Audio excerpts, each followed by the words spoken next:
आपको अपने पौधों में ज़्यादा से ज़्यादा फूल लाने, अब पौधों की मिट्टी को एसिडिक बनाना है तो एक फ्री की खाद तैयार करें जो होममेड है। ये मैंने यूज़ की हुई चाय की पत्ती ली है, इसे अच्छे से धो लिया है, इसकी मिठास पूरी ही निकाल दी है मैंने धो के।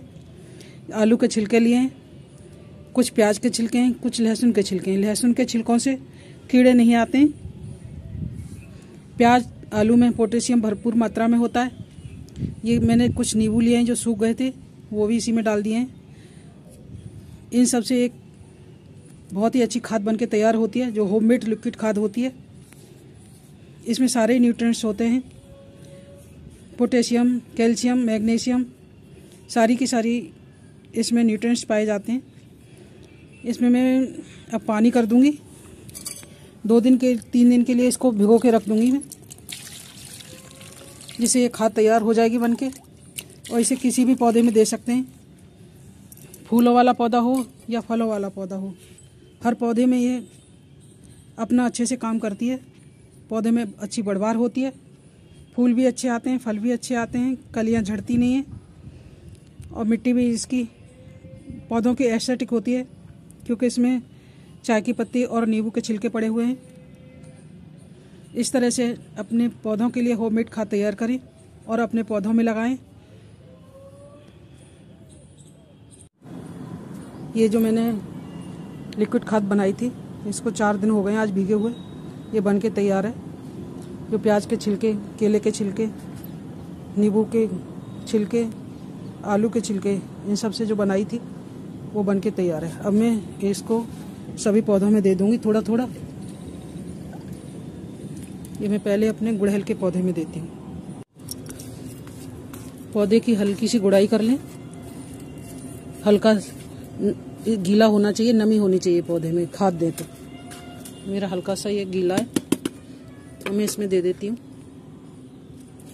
केले के छिलकों में, आलू के छिलकों में, प्याज के छिलकों में भरपूर मात्रा में पोटास, कैल्शियम, फास्फोरस, सारी की सारी न्यूट्रिएंट्स पाए जाते हैं, जिससे अच्छी फ्लावरिंग होती है और कलियां अच्छी आती हैं, अच्छे अच्छे फूल खिलते हैं। ये मेरे पीले कलर का गुड़हल है, लेकिन इसमें 2 तरह के फूल आते हैं, रेड कलर का भी और येलो कलर का भी। इसमें इतनी भरपूर मात्रा में कलियां लगी हुई हैं। ये रेड कलर की कली है और ये येलो कलर की कली है। इसमें 2 तरह के फूल आते हैं। ये कुदरती अपने आप ही फूल आते हैं, इसमें कोई ग्राफ्टिंग नहीं की गई है कहीं से भी। ये कलियों से भरा हुआ है पौधा। इसकी शिफ्टिंग की थी मैंने अभी 15 दिन पहले। इसका गमला बहुत छोटा पड़ गया था तो रूट रॉट हो गया था। अब मैंने इसको दूसरे गमले में लगा दिया है और 15 दिन में ही इसकी जड़ें भी जम गई हैं और जड़ें फैलने लग गई हैं, खूब भरपूर कलियां आ रही हैं। मैं ज़्यादातर इसमें लिक्विड खाद ही देती हूँ। घर में इतने छिलके सब्जियों के, फलों के हो जाते हैं, केले के, जो कि उससे ही भरपूर मात्रा में खाद बनके तैयार हो जाती है। बीच बीच में मैं वर्मी कंपोस्ट या पत्तों की खाद दे देती हूँ। कितनी भरपूर कलियां आ रही हैं और खूब अच्छे से फूल खिल रहे हैं। जब इस पर 2 कलर के फूल आते हैं तो बहुत ही सुंदर लगते हैं। इसमें 2-3 ब्रांच रेड कलर की हैं। कहीं भी इस पर कहीं से भी कोई ग्राफ्टिंग नहीं है, अपने आप ही इसमें 2 तरह के फूल आने लगे। पत्तों की खाद के लिए मुझे बाहर से लाने की ज़रूरत नहीं पड़ती है। ये हमारे सामने पार्क है, मैं यहीं से पत्ते इकट्ठे करवा लेती हूँ। इतने बड़े बड़े पेड़ लगे हुए हैं, पतझड़ होता रहता है और पत्ते इकट्ठे होते रहते हैं, तो मैं पत्ते इकट्ठे करवा के और उसकी खाद तैयार करवाती हूँ। ये हार सिंगार का पौधा है, बहुत बड़ा। इस पर बहुत फूल खिलते हैं और जब खिलते हैं तो बहुत अच्छी खुशबू आती है।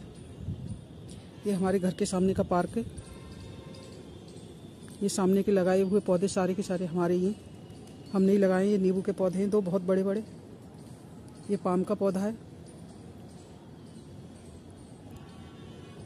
अपने अपने दरवाजे के सामने खुद ने ही पौधे लगाए, देखभाल भी करते हैं, खाद भी देते हैं, पानी भी देते हैं।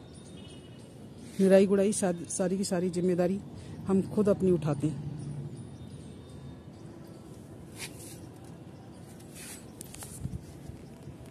ये मेरे नीचे क्यारी के पौधे हैं।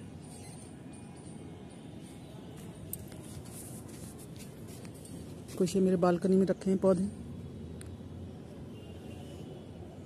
ये क्यारी का हार श्रृंगार है।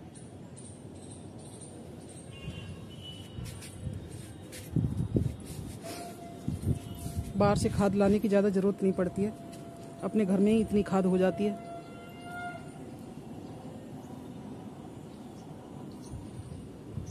ज़्यादातर मैं लिक्विड खाद बनाती हूँ और उन्हीं को पौधों में देती हूँ।